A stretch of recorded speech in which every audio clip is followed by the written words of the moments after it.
আসসালামু আলাইকুম ওয়া রাহমাতুল্লাহি ওয়া বারাকাতুহু। আলহামদুলিল্লাহি ওয়াহদা, আসসালাতু ওয়াসসালামু আলা মান লা নাবিয়্যা বা'দা, আম্মা বাদ। সুপ্রিয় দর্শক মণ্ডলী, আপনাদের সকলকে স্বাগতম জানাচ্ছি ইসলামিক স্পার্ক ইউটিউব চ্যানেলের নতুন একটি ভিডিওতে। আজকের ভিডিওতে আমরা যে জাল হাদিসটা নিয়ে আলোচনা করব সেটা হচ্ছে ইসলামকে চারটি ভাগে ভাগ করা হয়েছে। একটা হচ্ছে শরিয়াত, তরিকত, মারিফত আর হাকিকাত। আসলে কি ইসলামকে চারটি ভাগে বিভক্ত করা হয়েছে? এটা জানতে আমাদের পুরো ভিডিওটা দেখুন। ভিডিও দেখার পূর্বেই অবশ্যই লাইক করে নেবেন এবং চ্যানেলটা সাবস্ক্রাইব করে নেবেন। ইসলামকে চারটি ভাগে বিভক্ত করা এ বিষয়ে রাসূল সাল্লাল্লাহু আলাইহি ওয়াসাল্লামের সুস্পষ্ট কোনো হাদিসের দলিল সহ কোনো হাদিস নেই। আল্লাহ তাআলার কুরআনুল কারীমে এমন কোনো কথা নেই যেটা শরীয়ত, হাকিকত, মারিফত, তরিকত এসব বিষয় নিয়ে বলা হয়েছে। এক কথায় ইসলামকে চারটি ভাগে বিভক্ত করা হয়েছে এমন কোন দলিল পৃথিবীর কোন মানুষ বলতে পারবে না। যারা বলছে তারা কিসের ভিত্তিতে বলছে?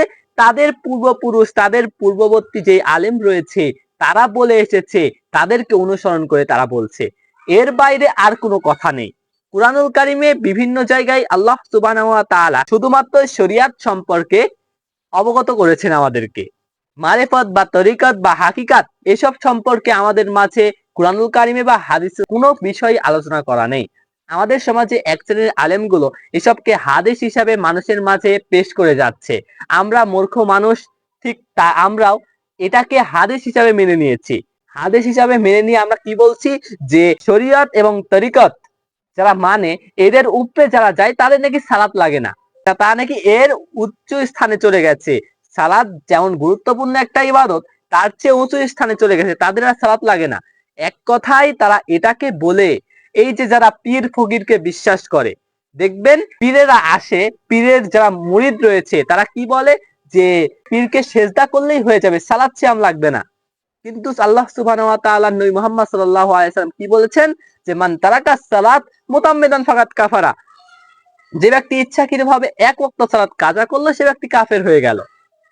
আমাদের প্রত্যেককেই সর্বপ্রথমে ফরজ সালাত আদায় করতে হবে। ফরজ সালাত ব্যতীত কোনো মানুষ জান্নাতে যেতে পারবে না। দেখেন রাসূল সাল্লাল্লাহু আলাইহি ওয়াসাল্লামও বলেছেন যে কিয়ামতের মাঠে আল্লাহর কাছে বান্দা যখন উপস্থিত হবে, ঠিক তখন আল্লাহ প্রশ্ন করবে বান্দাদের কাছে। সর্বপ্রথমে যেই প্রশ্নটা করবে সেটা হচ্ছে সালাতের। যে যদি সালাতের প্রশ্নের উত্তরটা সঠিকভাবে দিতে পারে তাহলে ওই ব্যক্তি পরবর্তী ধাপগুলো তার জন্য আল্লাহ তাআলা সহজ করে দিবেন। আর সালাতের হিসাব যদি সঠিকভাবে না দিতে পারেন, আল্লাহ তাআলা কঠিন থেকে কঠিনতর ভাবে তার শাস্তি নেবেন। তাহলে আমরা কি করছি? আমরা সালাতটাকে আদায় করছি না, এই মারিফত, তরিকত এইসবকে বিশ্বাস করে। আমাদের প্রত্যেককেই এটা মনে রাখতে হবে যে আমাদের প্রত্যেকের উপর সালাত ফরজ। ইসলামকে কোনোভাবে বিভক্ত করা হয়নি। ইসলাম একটাই। ইসলাম হচ্ছে সরল সঠিক পথ, মানে সোজা পথটাই হচ্ছে ইসলাম। আঁকা বাঁকা যত পথ রয়েছে সব বিভ্রান্তকর পথ। এইসব ভুয়া বিভ্রান্তকর জাল হাদিস থেকে আল্লাহ তাআলা যেন আমাদের প্রত্যেককেই দূরে রাখেন।